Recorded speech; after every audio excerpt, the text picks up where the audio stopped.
Bonjour à vous. La frustration.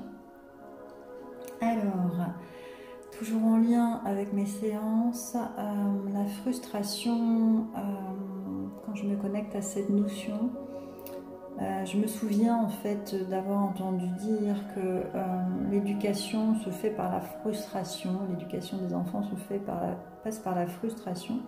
Une bonne éducation est en lien avec la frustration. Alors pour ce qui est en fait du matériel oui, ça peut être une manière d'apprendre à attendre, d'une manière d'apprendre à voir ce qui est important pour soi ou pas.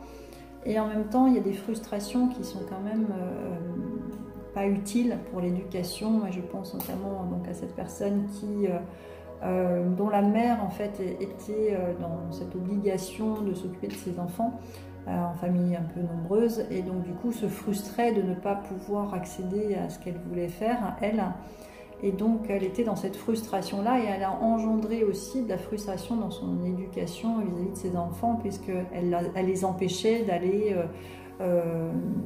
jouer à l'extérieur ou d'aller vivre leur vie à l'extérieur, d'aller explorer le monde sous prétexte qu'il y avait les devoirs à faire en priorité. Donc ça a pu créer donc, chez cette personne beaucoup de frustration, et la frustration quand elle perdure en fait va engendrer des jalousies, va engendrer un comportement de méfiance, va engendrer une mise en place de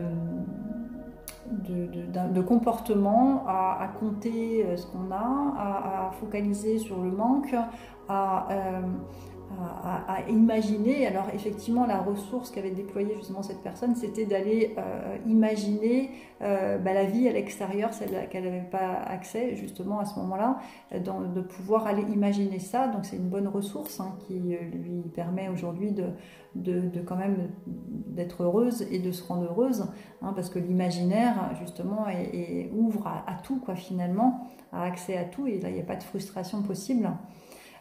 Et en même temps, donc, elle avait quand même déployé un fonctionnement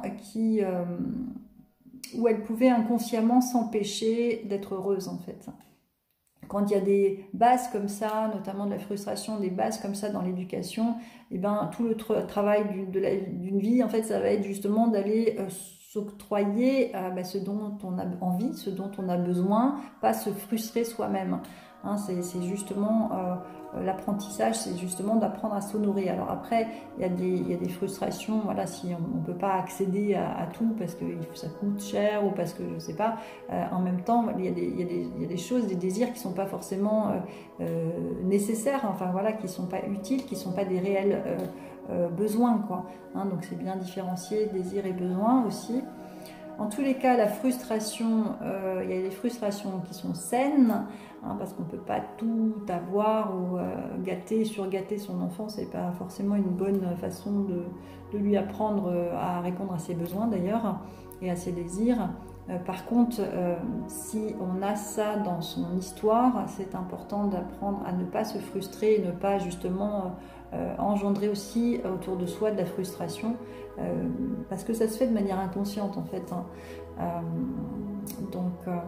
Donc nous profitons de chaque journée de ce qu'elle peut nous offrir, ne nous frustrons pas, ne nous empêchons pas d'aller faire ce qui nous rend heureux. Ça c'est une priorité, nous sommes responsables de notre joie de vivre, et notre éducation, n'importe comment elle a été en fait, est là pour nous aider à aller chercher ce qui nous a manqué par nous-mêmes. Donc s'il y a eu frustration, allez vers ce qui vous rend heureux aujourd'hui, et sachez différencier le besoin, le désir, pour que ça vous nourrisse intérieurement. Voilà, bien à vous.